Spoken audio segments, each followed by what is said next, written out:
こんにちは、あやはるです。今日は私の食べて痩せるダイエットに欠かせないキッチングッズを紹介したいと思います。ダイエットを始めるまで年に数回しか自炊しないっていうぐらい料理をするのが苦手でした。でダイエットをきっかけに痩せるためには何を食べればいいのか調べるようになって、最短で食事改善で痩せるにはやっぱり自炊が必要だなと感じて自炊を始めました。もちろん自炊しないと痩せないっていうわけではないんですが、今の自分に必要なものを選択して必要な量だけ食べるにはやっぱり自炊した方が食事管理がしやすいなと思っています。最短で痩せたい方は週に1日からでいいので、自炊するというのを生活の中に取り入れていくのがいいのかなと思っています。とはいえ家事や調理に時間はかけたくないし、物を増やすのは私はあまり好きではないです。そんな私が買い揃えたできるだけ最低限のもので効率的に料理をするためのキッチングッズを紹介したいと思います。何か一つでも参考になると嬉しいです。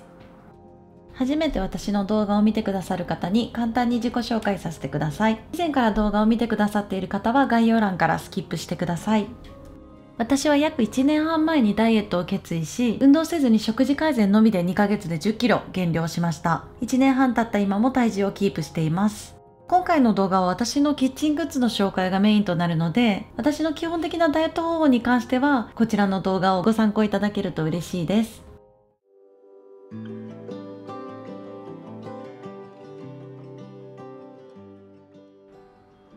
柔らかいシリコン素材のおにぎりパックです。このまま冷凍保存 OK、レンジ加熱 OK の超便利なアイテムです。なんといってもこのサイズ感が個人的には最高で、ふわっとご飯を盛るとだいたい 80g から 100g ぐらい入ります。私は基本的に1食あたり玄米を 80g から 100g 食べるというルールで食事をしているので、まさにベストサイズです。食べるときは冷凍庫から取り出してそのままレンジで温めるだけ。私は時間のない朝によく食べています。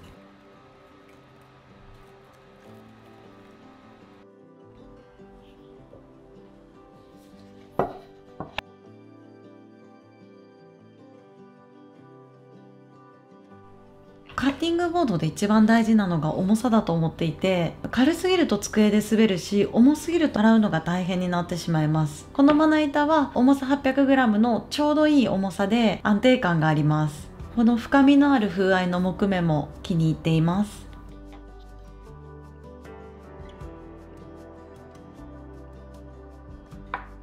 ダイエット当時、料理初心者の私がこれはいいと感動した包丁です。とっても軽いのに切れ味が良くて、もう疲れないのが一番のお気に入りポイントです。もともと姉の結婚式のカタログギフトでもらった包丁を使っていたのですが、初心者の私には重くて使いづらく、さらにこの鋭利な刃先が不器用な私には怖かったです。私のようにダイエットをきっかけにこれから料理を始める方には本当におすすめです。ただ1年半料理をした結果、私は今カタログギフトでもらった包丁に戻そうかなと思っています。セラミック包丁は軽い分、硬いものを切るときに体重がかけづらいので少し切りにくく感じます。あと切れ味が悪くなってきたので包丁研ぎを使ってみたんですが、切れ味の戻りが少し悪いかなと思っています。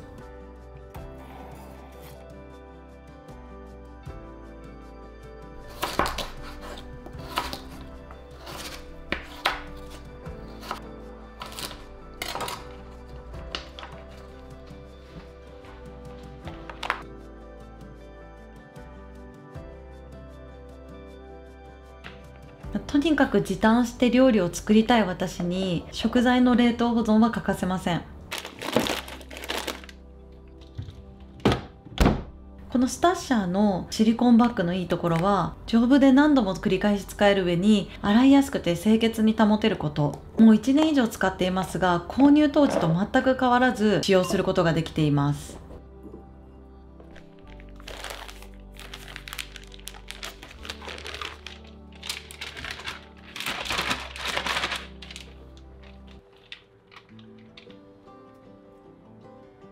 私が今使ってるシリコンバッグはある程度厚みがあるおかげか、すごく乾きやすく干しやすく、嫌な匂いも全くついていません。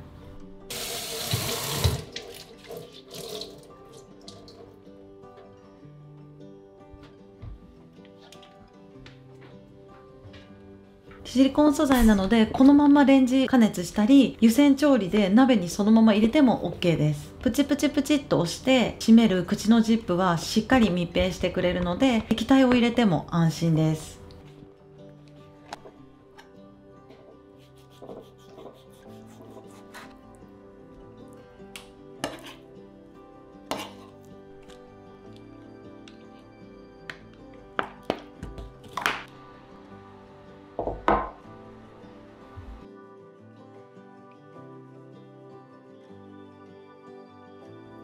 注ぎやすく持ちやすく、軽量カップとしてはこれ以上ない形状だと思います。上から見ても目盛りが確認できるようになっています。このままレンジ加熱も OK です。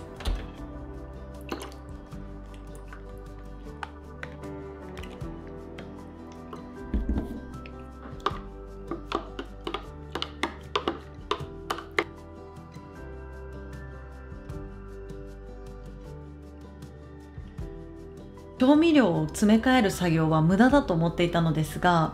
体感的にはこれを購入したおかげで調理時間が半減したんじゃないかと思うほど、キッチン用品の中で一番インパクトの大きかったキッチン用品です。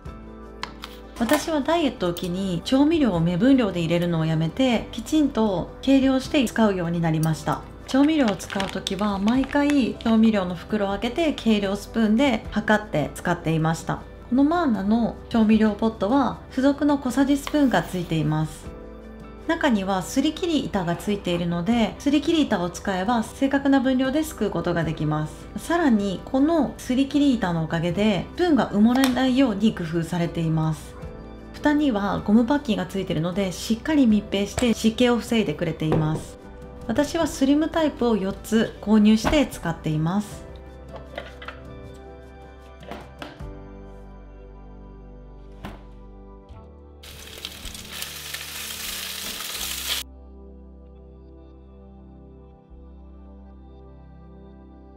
この無印のシリコン調理スプーンシリーズはいくつか長さがあるのですが、私は長さ26センチのものを使っています。摩擦の私がガンガン使っても本当に壊れないですし、熱に強く溶けないのがすごくいいポイントです。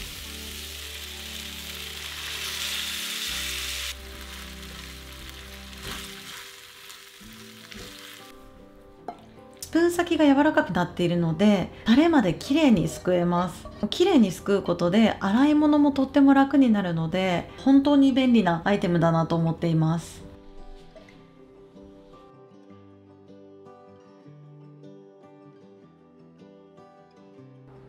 こちらは時短アイテムではないのですが、この無印のお皿に変えてから食事は見た目でも楽しむべきだなと改めて感じたアイテムです。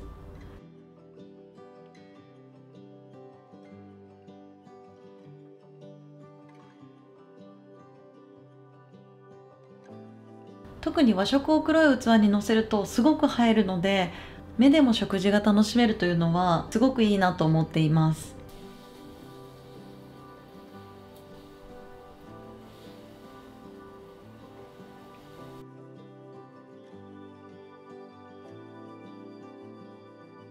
付属のアタッチメントの付け替えで混ぜる、刻む、泡立てるができるハンドブレンダーです。私はプロテインを混ぜるブレンダーが欲しくてこちらを購入しました。ブレンダーを使わなくても簡単に水で溶けるプロテインはたくさんあるのですが、どうしても味が飽きてしまって一時期プロテインを飲むのをやめてしまっていたんですが、このブレンダーを買ったおかげで自分の好きな味付けで飲めるので、ほぼ毎朝しっかりプロテインを飲むようになりました。朝しっかりタンパク質を摂ると食欲はコントロールしやすいと言われていて、私自身すごくそれを実感しています。ハンドブレンダーだけで良かったんですが、せっかくだからとちょっと多機能なものを買ってみたのですが、これが正解でした。初めてフードプロセッサーを使ったのですが、今までの苦労は何だったのというぐらい時短されて、最近はもう玉ねぎのみじん切りとか何でもフードプロセッサーを使って時短しています。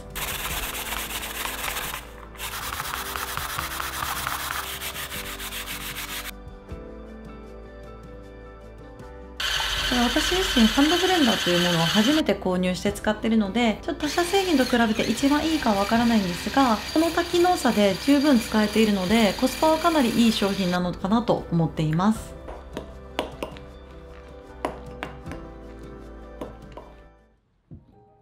本日もご視聴ありがとうございました。